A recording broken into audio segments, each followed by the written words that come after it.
Mi chiamo Luca Taddio, insegno estetica presso l'Università di Udine.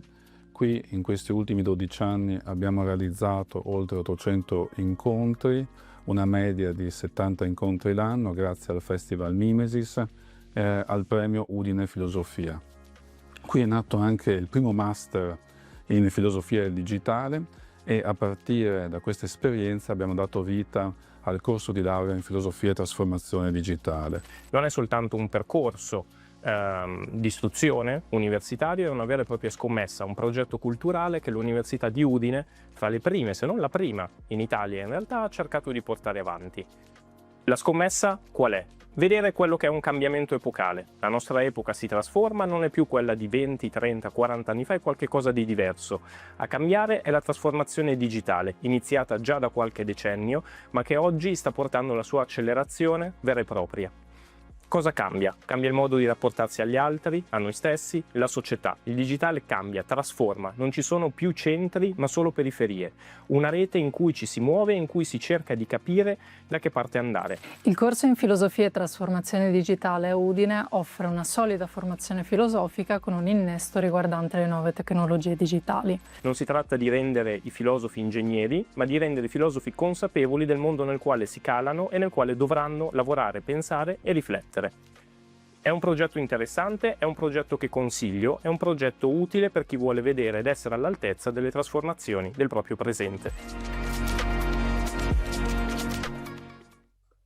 Vi ringrazio moltissimo. Io, come si direbbe con una cattiva traduzione, forse dall'inglese, sono un po' soverchiato, ecco, dalla gentilezza e dalle parole overwhelmed, insomma, che siete stati tutti così gentili nel condividere. So che non abbiamo tanto tempo e so che abbiamo del lavoro da fare, quindi non sarò maleducato, ma sarò un po' breve dicendo grazie veramente tantissimo, perché quello che vi vorrei presentare oggi, anzi vi presenterò, è un capitolo che non c'è nel libro. Ho pensato di fare quindi qualcosa di un po' innovativo, nel senso che almeno come minimo, diciamo, un gesto di riconoscenza, non condividere di nuovo qualcosa che ho già pubblicato, sul quale poi grosso modo c'è poco da fare, ormai l'ho scritto, se ho detto qualche cosa di sciocco è troppo tardi, ma qualcosa sul quale sto ancora lavorando tanto, e quindi qualcosa sul quale non ho le idee molto chiare, o perlomeno ce l'ho ancora meno chiare che su altre cose che ho già pubblicato. In questo contesto io adesso, tecnologia permettendo, condividerò delle slides, un PowerPoint, e qui vorrei fare, diciamo, una piccola premessa.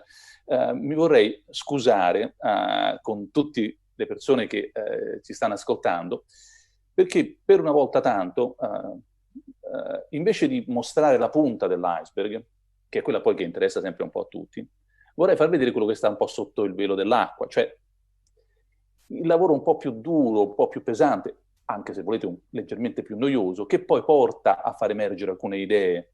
Allora, invece di parlare di On Life, magari, o di Infosfera, o di Verde e Blu, quello che c'è sotto, quello che fa un po' più la filosofia sul serio. Allora, con chi ci sta ascoltando adesso, se volete, è il momento giusto per togliere il collegamento, perché faremo un po' sul serio. Sarà una cosa un po' pesante. Vi ho avvertito, sappiate. E a questo punto, nella speranza che la tecnologia non ci abbandoni, perché già che vi ho detto che è un po' pesante, poi senza slides non si capirà nulla, entro in condivisione e mi auguro che voi siate in grado di vedere almeno la prima slide. Se tutto va bene, e datemi qualche cenno, anche soltanto un sì, vi vediamo benissimo. Allora, ecco, di qui in poi vi farò vedere una serie di slides e anche qua l'ultima volta che dico scusa, troppo tempo in Inghilterra, tutte queste apologies. A un certo punto ci sarà qualcosa di vagamente tecnico. Sono due simboletti, non spaventano nessuno, li farò vedere. A chi non piacciono potete chiudere gli occhi, vi avverto prima e passiamo oltre. Ci saranno veramente due formulette di logica matematica da strapazzo. però per chi poi magari proprio quando vede già 2 più 2 fa 4 gli dà un po' fastidio, vi avverto prima. Ecco. Vi dicevo, questo è un capitolo che non c'è nel libro e che mi piacerebbe ci fosse il giorno in cui poi finalmente riuscirò a fare questo libro anche in inglese.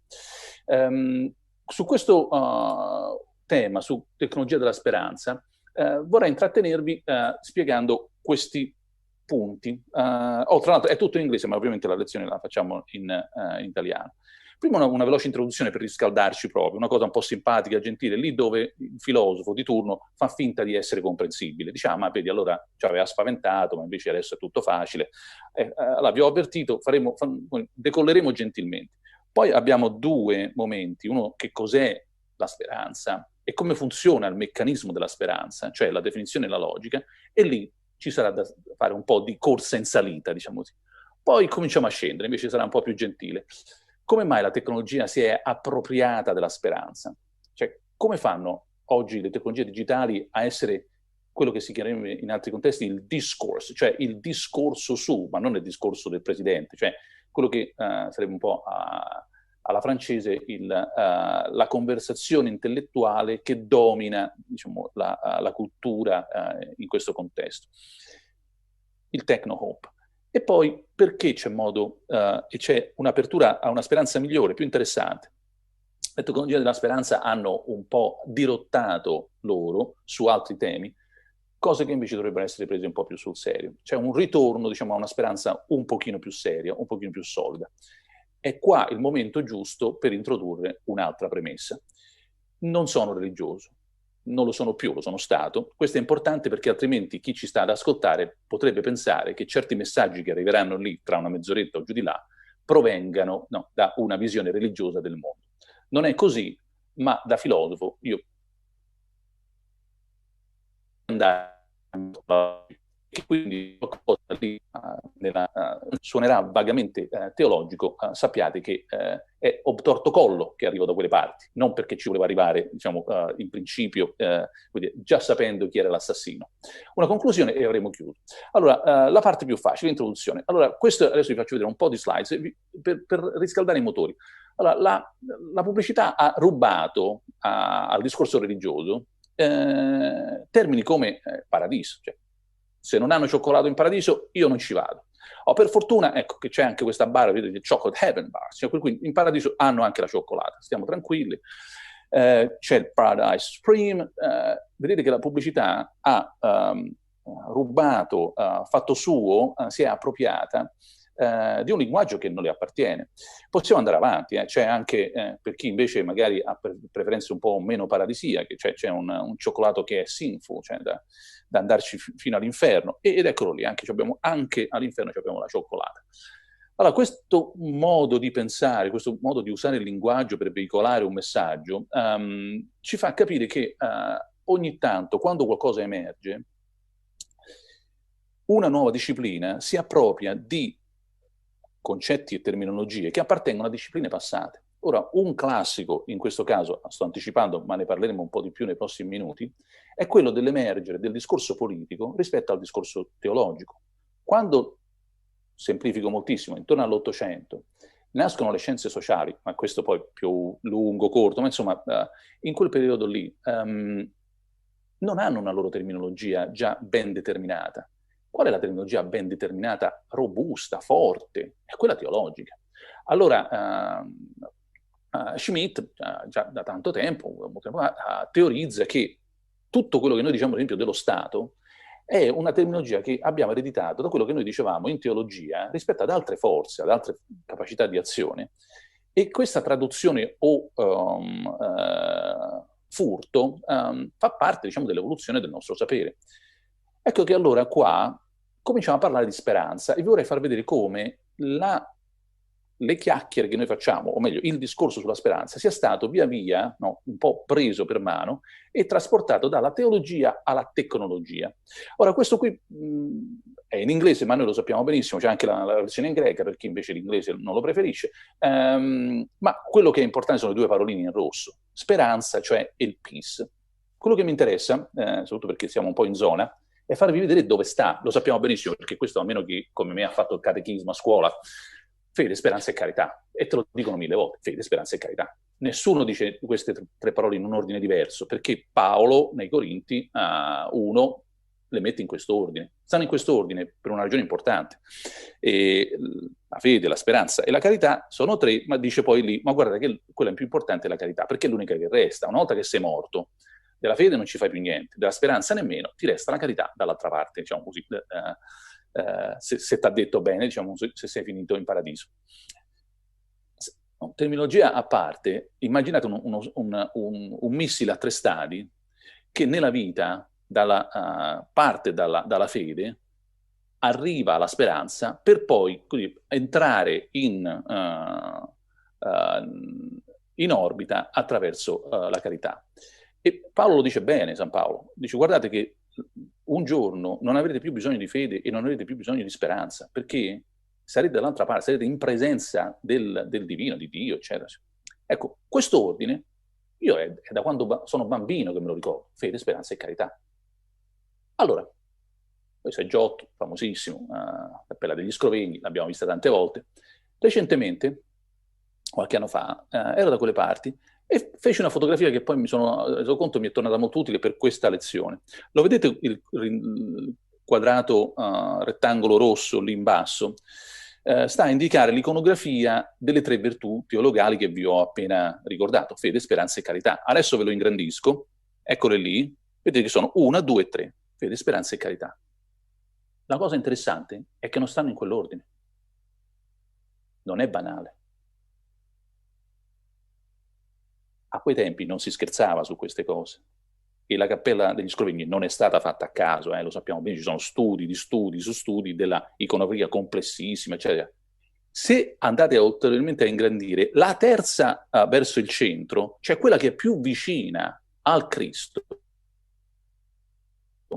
è cercato anche di capire perché, non l'ho capito. Qualcuno che si occupa di iconografia, iconologia, di storia dell'arte me lo saprà spiegare.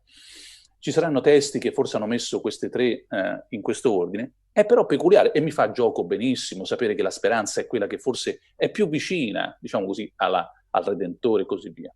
Ecco, questo ricordava perché tra mezz'ora, diciamo così, come diceva Chekhov, questo fucile sparerà. Ve lo ricordate la cosa di Chekhov? Non introdurre mai un fucile all'inizio della storia, se poi durante la storia quel fucile non spara. Ecco, questa posizione anomala di fede, speranza e carità in fede, carità e speranza nella Cappella degli Scrovegni, alla fine ci darà un messaggio, secondo me, interessante quando chiuderemo. E prima o poi c'è anche l'iPhone, non vi preoccupate, cioè arriviamo alla tecnologia. Va bene, torniamo alla speranza. La speranza è uno dei 2 motori, questo individuo bimotore che è l'essere umano. Cioè noi viviamo di speranza e di interesse.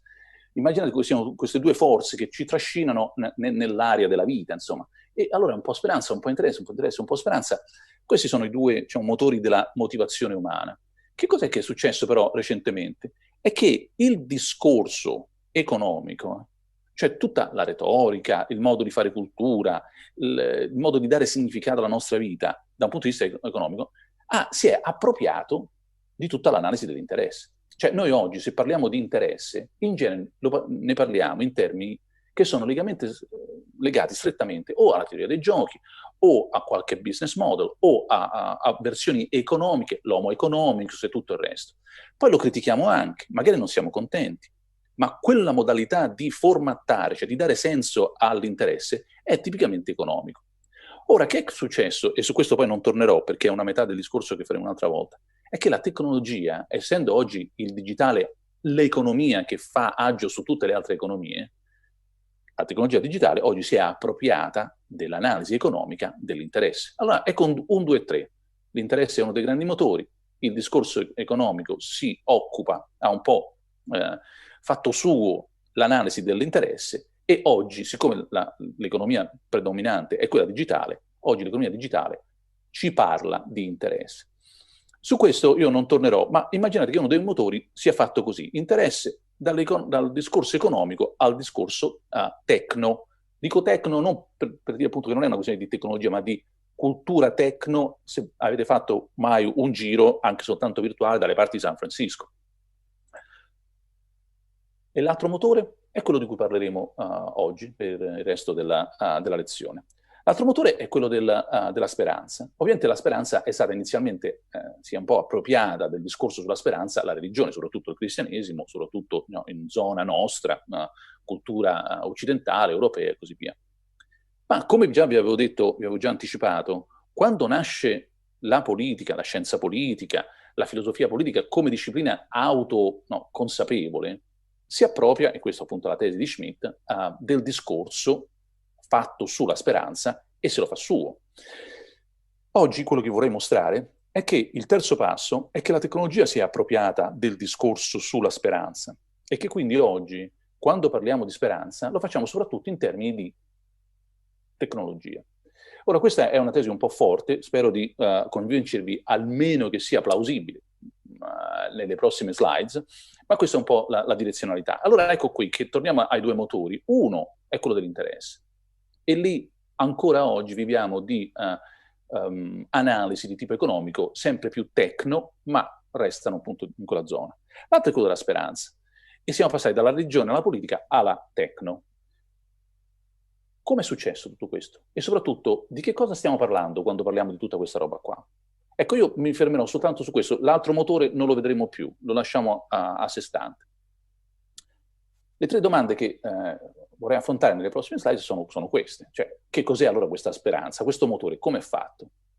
Come è successo che la tecnologia si sia appropriata del discorso sulla speranza? Come è andata la storia? E poi come facciamo a riappropriarci di una buona analisi della speranza? È possibile? Ha senso? Questi sono i tre paletti che noi raggiungeremo nelle prossime slides. Allora, iniziamo da che cos'è, come funziona la speranza. Questo è il momento in cui, come si dice in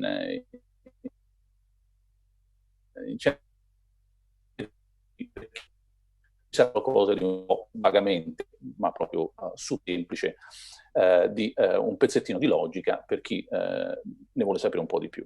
Fa comodo, il momento logico non ve lo faccio vedere subito, perché ci permette un livello di analisi sufficientemente granulare per poi capire come funziona l'appropriazione del discorso sulla speranza.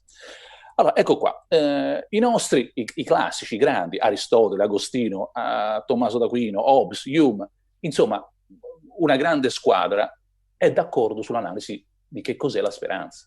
Questo non, come per chi non fa filosofia nel nostro gruppetto, non è diciamo, usuale che tutti quanti noi si stia da una parte piuttosto che dall'altra. Però grosso modo da Aristotele a Hume in poi, e le analisi contemporanee sono nella stessa tradizione, ci danno questa definizione della speranza. La speranza è due cose messe insieme.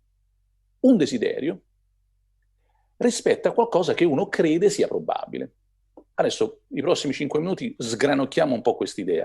Quello che c'è sotto in quei simboletti è soltanto una versione stenografica di quello che c'è scritto sopra. Vedete la piccola A?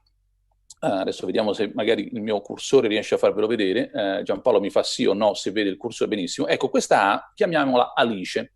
Alice, H per Hope, spera che P, una qualsiasi cosa, che vincerà la lotteria. Se e solo se, e questa è la doppia freccetta, A desidera vincere la lotteria e A, B per belief, crede che sia almeno probabile che possa vincere la lotteria. Ecco, se noi mettiamo insieme tutti questi pezzetti, abbiamo la definizione di speranza. Perché è importante fare questo livello di analisi un po' granulare? Perché poi vediamo dove il meccanismo è utilizzato per manipolare le speranze di Alice. Allora, ricordatevi che la piccola A è Alice. Ecco, che cos'è questa P con questo piccolo asterisco? È che la P è la probabilità, P maiuscola, che Alice possa vincere la lotteria. L'inglese lì forse non aiuta, ve lo dico un po' meglio. La probabilità in genere include sia 0 che 1 e tutti i numeri tra i due. Ad esempio, qual è la probabilità che testa e croce? 50%. Lo simboleggiamo in 0,5, che sta a metà strada da 0 e 1. Ora però, quando noi parliamo di speranza, lo 0 e l'1, come dire, la coda e la testa, li eliminiamo. Perché? Ma perché nessuno spera di vincere la lotteria se l'ha già vinta. Guarda, Alice, l'hai vinta la lotteria, è sicuro, ecco qua i soldi. Spero no, ma allora la certezza, cioè 1 lo elimini E nessuno spera di vincere la lotteria, o almeno non dovrebbe, se non hai neanche comprato il biglietto. Cioè, spero tanto, hai comprato il biglietto? No, e allora che speri? Se sei un po' sciocca, cara Alice. Quindi anche zero, cioè l'impossibilità, lo togli. Togli la certezza, togli l'impossibilità, tutto quello che resta in mezzo, da 0,1, 0,2, 0,3, eccetera, è quello che uno spera. Allora, per dirla, diciamo, letteralmente un pochino meglio, lo diceva già anche il solito San Paolo qua. Dice, ma guardate che nessuno, no, the hope that is seen is no hope at all. Nessuno spera qualcosa che ha già ottenuto. Che cos'è che speri di quello che hai già? Allora, nessuno spera, ad esempio, di avere gli occhiali sul naso se sa che gli occhiali stanno sul naso. Questa cosa importante, me lo ricordo anche perché la speranza in San Paolo arriva prima, ma nel con Giotto arriva terza. È per questo che quando Paolo dice, guardate, quando poi sarete in paradiso e vedrete Dio, non potrete sperare in Dio, perché ce l'avete davanti. Adesso, senza essere un po' troppo faciloni, togliamo lo zero, togliamo l'uno, togliamo l'impossibilità, togliamo la certezza, tutto quello che c'è in mezzo, immaginate appunto il biglietto della lotteria, probabilità che io lo vinca, che la vinca la lotteria, è quello sulla quale noi esercitiamo la speranza. Bene, questo lo possiamo anche saltare, è soltanto per dirvi in generale che ci sono modi per far lavorare tutto questo in versione un po' più logica, però non ha importanza vederlo, e anche questo lo possiamo togliere. Mi raccomandava appunto Luca che le cose, se poi chi lo vorrà sapere sarò contento di spiegarle meglio, non c'è bisogno di entrare nei dettagli. I dettagli ci sono, questo è importante saperlo, cioè l'iceberg, come dire, va un po' più in fondo, ma a noi basta già quello che vi ho detto fin qui. La speranza è fatta di due ingredienti. C'è un desiderio e questo desiderio è esercitato su qualcosa. La credenza è il fatto che uno pensi, creda che cos'altro sia più che io sia lotteria. Come ha fatto la tecnologia oggi digitale a dirottare il discorso sulla speranza verso se stessa? Perché fino all'altro ieri le speranze le avevamo in altri contesti. Torniamo a quella formulina. Vi dicevo, se la speranza ha due componenti, tu come fai a manipolare la speranza? Lo puoi fare in tanti modi, ma soprattutto lo fai al meglio se manipoli tutte e due le componenti. E questo è il bello, diciamo così, del digitale oggi.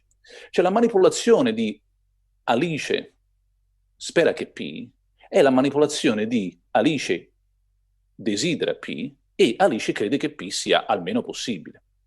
Cioè abbiamo due componenti qua che uno fanno riferimento al desiderio, come si fa a creare e aumentare il desiderio che P possa avvenire, e l'altro fa riferimento alla credenza, quello che uno pensa che sia il caso, cioè creazione e incremento della credenza, del fatto che uno pensa che qualcosa sia probabile. Tutto questo avviene in versione pubblicità. Allora, la promozione di una qualche tecnologia T avviene al meglio se uno manipola Alice sia rispetto a quello che lei desidera, sia rispetto a quello che lei pensa sia possibile. Se poi manipoli tutti e due, il gioco è fatto. Allora, il possesso poi, a un certo punto, di quella tecnologia che tu desideri, non solo pensi che quella tecnologia sia possibile, ma la desideri anche una volta che tu fai l'acquisto, diciamo così, e immaginiamo di acquistare un iPhone, ecco, tu desideri l'iPhone, sai che l'iPhone è possibile, lo acquisti. Quella speranza si è trasformata, ad esempio, in piacere di possesso e così via. Questa trasformazione richiede al discorso sulla speranza di rilanciare in un certo tempo, in un lasso, diciamo, successivo, un nuovo desiderio.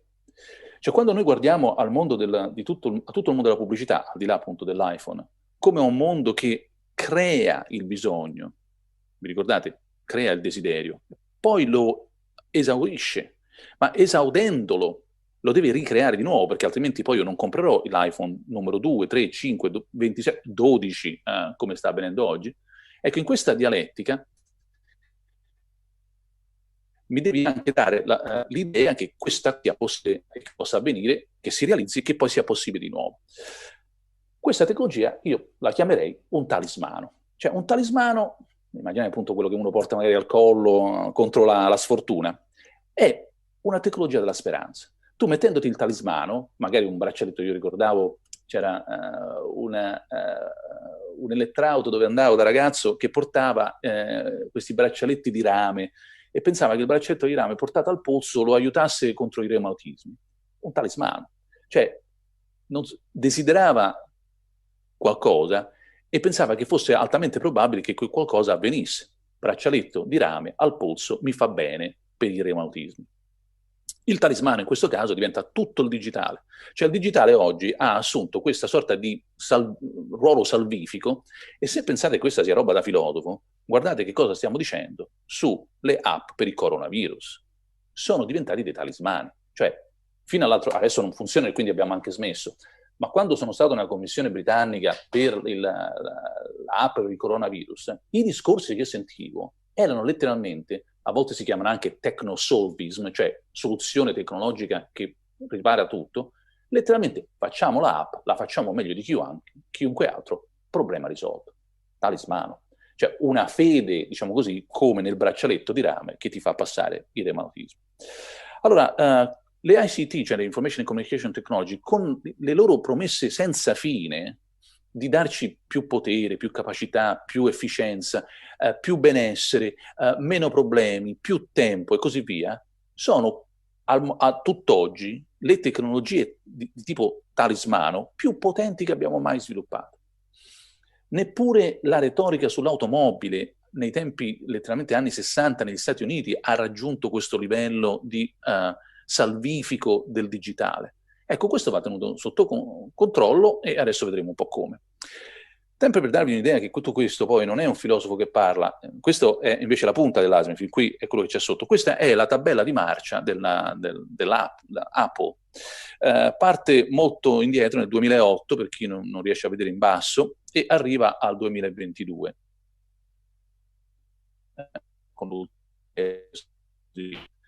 Vedete le scadenze? Le scadenze non sono casuali, arriva letteralmente come le stagioni. Allora, quando voi vedete l'innovazione in un iPhone, non è che quell'innovazione ingenuamente non dice, vedi, hanno trovato un modo per farlo meglio e quindi fanno un nuovo prodotto. Non è così. Quel prodotto deve avere la sua funzione di, chiamiamolo così, di talismano. Cioè io lo devo desiderare. Devo dare a quel desiderio un'altra probabilità di realizzazione, lo acquisisco, fine della speranza, fine del desiderio, perché vi ricordate San Paolo lo diceva già lui, quando poi l'iPhone ce l'hai, è inutile sperare di avercelo, ce l'hai, questa speranza deve durare 12-18 mesi, dopodiché qualcuno mi deve dire, guarda che quel talismano non funziona più, ti serve un talismano nuovo.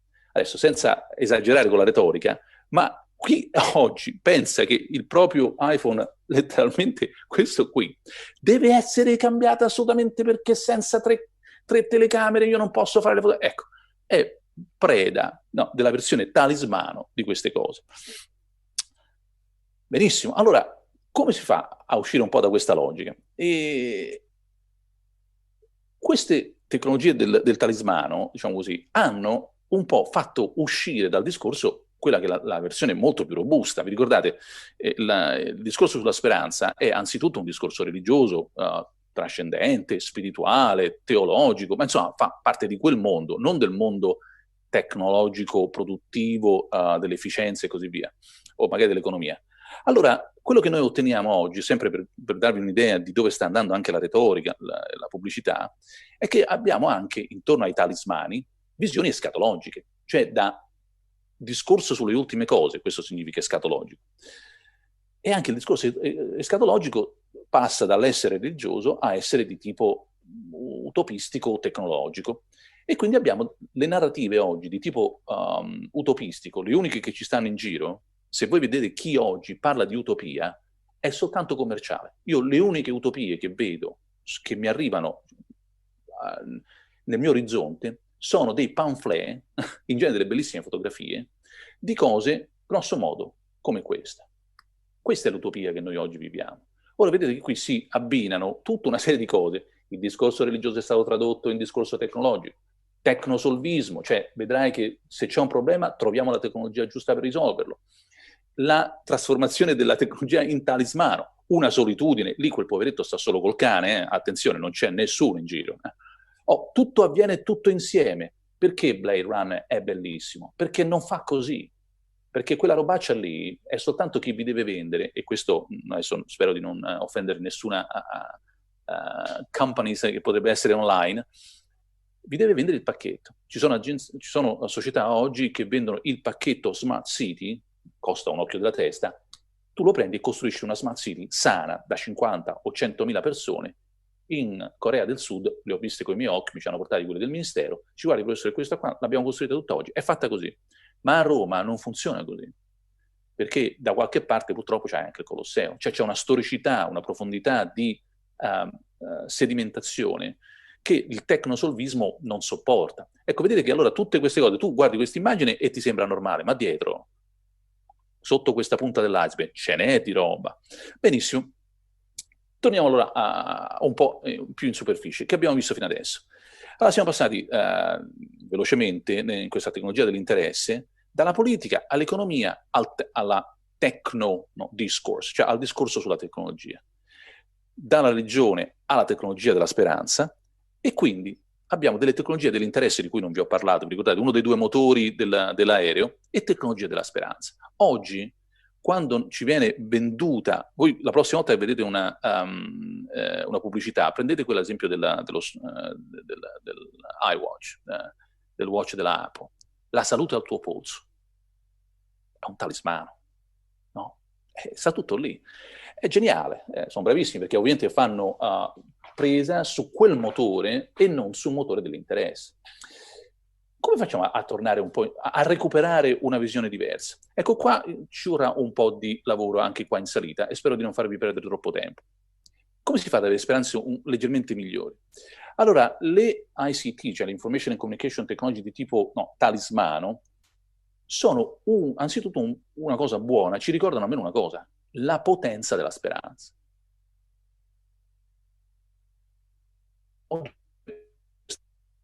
Ma quello che è tutto il discorso sulla speranza, poi c'è tutto il discorso sull'interesse. Vi ricordate l'altro motore che è stato acquisito prima dall'economia e poi dalla politica, e poi sostanzialmente dalla politica sia dello scontro, dell'odio, ma anche della politica che è soltanto politica economica. Cioè quando le cose le fa bene le fa in termini di politica economica, quando le fa male le fa contro qualcuno o per paura di qualcun'altra, resta comunque un'acquisizione del potere della speranza, che è quello di avere uno dei due motori della motivazione umana. C'è il controllo sulla speranza. La speranza si può fare qualcosa con la speranza, questa è una cosa buona. La cosa cattiva è che queste tecnologie non sono degne della nostra speranza. Cioè, è un po' triste che oggi quello che tu possa offrire al massimo a un ragazzo a 16 anni a Bristol è oggi un iPhone, domani un'automobile, magari una bella casa, un lavoro, e poi puoi andare a morire ammazzato. Quando gli offri un Kalashnikov, che è la speranza, quello parte e va in Afghanistan. Allora queste cose qui non sono semplicemente due chiacchiere tra filosofi, che se tu hai sbagliato il discorso sulla speranza e l'hai impostato su vedrai che ti darò dei talismani bellissimi che ti faranno fare una bella vita commerciale, o più, diciamo, business oriented, o magari ti fanno inserire bene nel mondo del lavoro e così via.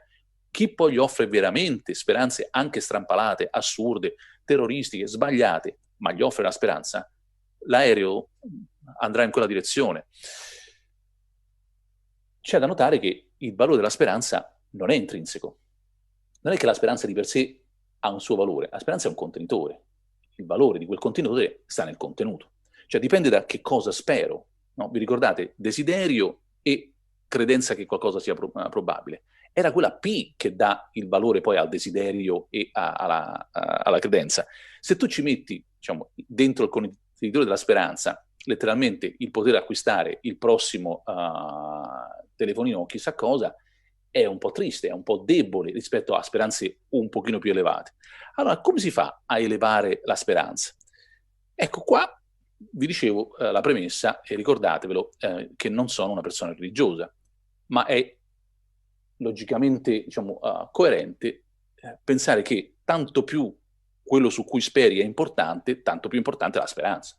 È come dire, tanto migliore il vino che metti nella bottiglia, tanto più quella bottiglia vale. E qual è il vino migliore da mettere nella bottiglia della speranza? È il divino. Vi ricordate il discorso all'inizio? Cioè, se tu speri che, ad esempio, tanto per essere un po' sempliciotti, speri che Dio esista, ma quella è una speranza molto più ricca, ti porta a molte più conseguenze, ti fa una bella differenza nella vita, piuttosto che sperare di aver vinto la lotteria, o addirittura sperare che domani riesci a comprarti il prossimo modello dell'iPhone.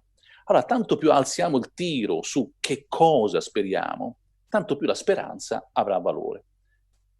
Domanda però, appunto, dal solito $1.000.000, ma oggi ha ancora senso sperare nell'esistenza di qualcosa che va oltre la secolarizzazione, l'immanenza, la vita da questa parte della morte, non da quell'altra parte?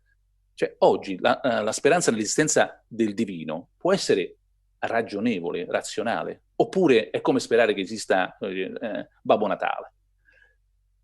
Ecco, se la risposta a quella domanda è no, allora tutto quello che abbiamo e che ci può restare è un buon tecno-solvismo, cioè una buona retorica, un buon discorso, il discorso fatto al meglio, ma su questo, cioè la tecnologia resterà, per quanto ci riguarda, la strada che possiamo percorrere, la nostra opzione migliore.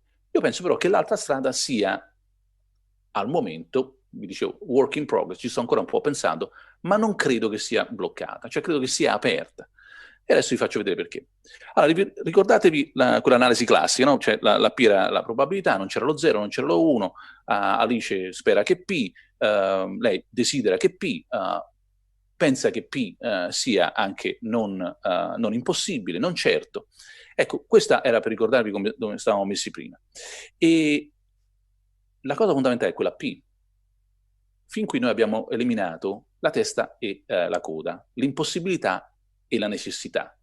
Ma quando quella P riguarda l'esistenza del trascendente, sono soltanto gli due unici elementi che contano. Questa è complicata e adesso mi fermo un attimo. Spero di spiegarla in maniera semplice. Scordatevi quello che c'è scritto lì sopra. Voi immaginate che qualcuno vi dica che momento così, visto che facciamo filosofia, Dio esiste. E la domanda è, ma esiste come? Necessariamente o è una possibilità? Ecco, la persona che non sa nulla di filosofia, un po' semplice, dice no, è una possibilità. Ma come può essere? Se Dio esiste, non esiste come il sottoscritto. Cioè, era possibile, mamma e papà si sono incontrati, ma potevo anche non esserci. Voglio dire, ci sono dei mondi possibili in cui Dio non esiste. E mondi possibili in cui Dio esiste, è un po' così accidentale. Allora, lo diceva bene Leibniz, diceva, guardate che se Dio non esiste punto. Da nessuna parte, mai, zero. È come un triangolo con 4 lati, è impossibile. D'altra parte, se esiste, esiste sempre, comunque, in ogni caso, in ogni modo. Non è che è andata così o è andata colà. Questa necessità della esistenza o della non esistenza è un punto sul quale siamo abbastanza d'accordo tra filosofi. Ovviamente l'ateo pensa che Dio non esiste necessariamente, cioè è proprio una contraddizione in termini, e il credente pensa che esiste necessariamente, cioè che non si possa proprio pensare una cosa diversamente. L'agnostico sta di qua e di là e dice io non so veramente che pesci prendere, mi butto di qua o mi butto di là.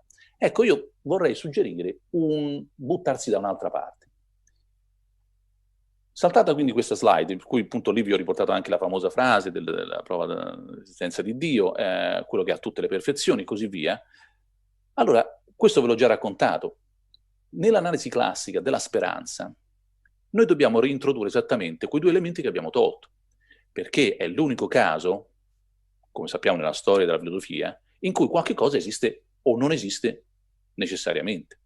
Ora, metà della prova ontologica è una cosa su quale siamo tutti d'accordo. Ci sono delle cose che non esistono e non esistono necessariamente. Questo è bellissimo. Cioè tu stai in casa, non devi andare a controllare niente e io ti dico, guarda, Mario è scapolo e sposato.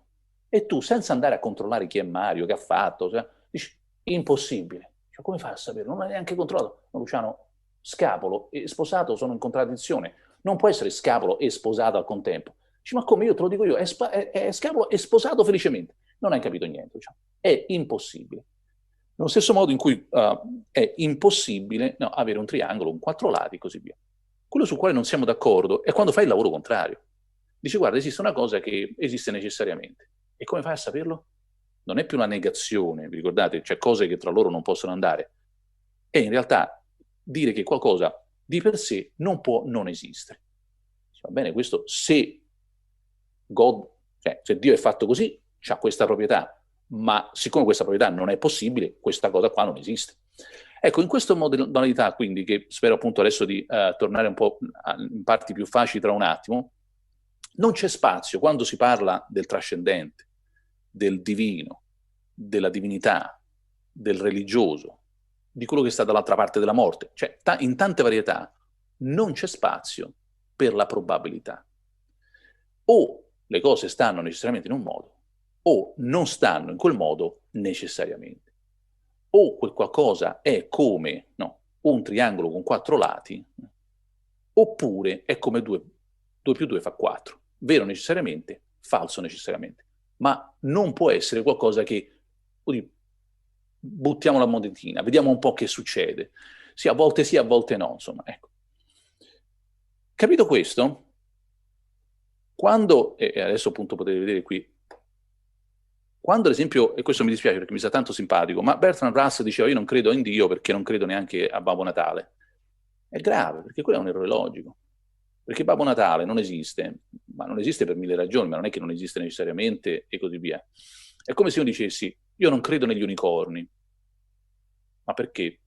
È difficile creare un unicorno in un laboratorio biologico? No. Cioè un cavallo con un corno, abbiamo fatto cose molto più strane, Cioè, non credo che esistano gli unicorni perché accidentalmente in questo mondo gli unicorni non si sono sviluppati, ma abbiamo animali molto più strani, cioè, ma veramente di gran lunga più. Abbiamo anche pesci con dei corni. Ecco, allora in questo punto realizzare che l'oggetto di cui uno sta parlando ha una sua esistenza necessaria, una sua non esistenza necessaria, è fondamentale. Come dicevo prima, chi ha la fede crede nell'esistenza necessaria, chi non ce l'ha è ateo, crede nella non esistenza necessaria, nel senso per loro, per gli atei, non esiste, un triangolo con 4 lati non esiste. Non è che non è successo, non è andata così, ma poteva andare diversamente. No, proprio non è possibile. No. Perché tutto il discorso sulla speranza, adesso torniamo indietro, è interessante. Vi ricordate dove sta nel con Giotto la speranza sta alla fine? Perché io posso sperare che qualcosa esista, senza tuttavia dire se esiste possibilmente oppure no. Cioè io posso sperare ragionevolmente che Dio esista necessariamente, senza per questo essere irrazionale nel credere, che è una cosa diversa, che quel qualcosa esista a probabilità tra lo 0 e l'1.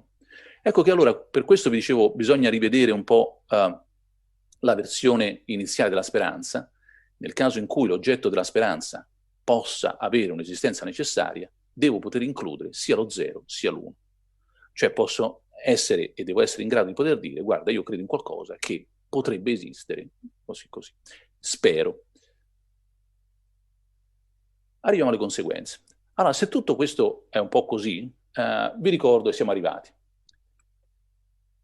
Le tecnologie della speranza sono un po' dei talismani e sono un po' una forma di idolatria. Cioè, se noi vediamo appunto quello che succede, ad esempio, con, tanto per darvi un altro aggancio, con gli influencers, ma voi prendete i primi 10 influencers del mondo e non sono figure religiose tutte quante, o figure politiche, sono semplicemente operatori di talismani. Ecco, questo è importante, ricordiamocelo, perché altrimenti la nostra superficialità nell'avvicinare a tutto questo sarà grave. E recuperare la speranza significa recuperare la speranza nell'esistenza del trascendente. Ecco, questa è mi rendo conto, per chi fa filosofia tra di noi, che è un'affermazione pesantissima, gravissima, dalle conseguenze immense, e per questo ve la presento come lavoro in progress, perché non sarei tanto sicuro.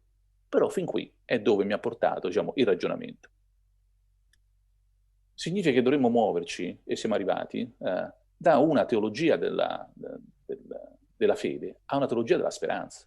Questo non è poco da dire.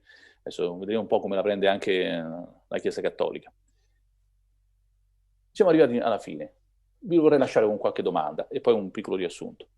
Noi abbiamo, si dice in filosofia, abbiamo un dovere epistemico nell'esercitare la razionalità nelle nostre speranze. Cioè tu, quando sei un agente razionale, devi sperare di vincere la lotteria. Se hai comprato il biglietto della lotteria, se non l'hai comprato, hai il dovere di non avere quella speranza. Ma noi abbiamo anche un dovere morale, epistemico, nell'avere speranze. Cioè, certe speranze le dovremmo avere. Notare la differenza. Un conto è, guarda che quando hai delle speranze hai il dovere di essere razionale nell'averle. Quindi attenzione con l'iPhone, no? Attenzione con quelle influenze, attenzione ai talismani. Domanda diversa. Abbiamo il dovere di avere certi tipi di speranze? Cioè dovremmo recuperare una sorta di deontologia della speranza. Cioè, guarda, su certe cose tu, su certe speranze, ce le dovresti avere. È proprio un tuo dovere da essere razionale. E poi come facciamo, e questo non l'abbiamo visto oggi, a rimettere insieme speranze e interessi? Ecco, questi sono proprio argomenti per un altro giorno e spero appunto che ci sarà modo, visto che da Dio si è già mezzo compromesso, che ci rivedremo a Udine per parlarne ancora. Grazie.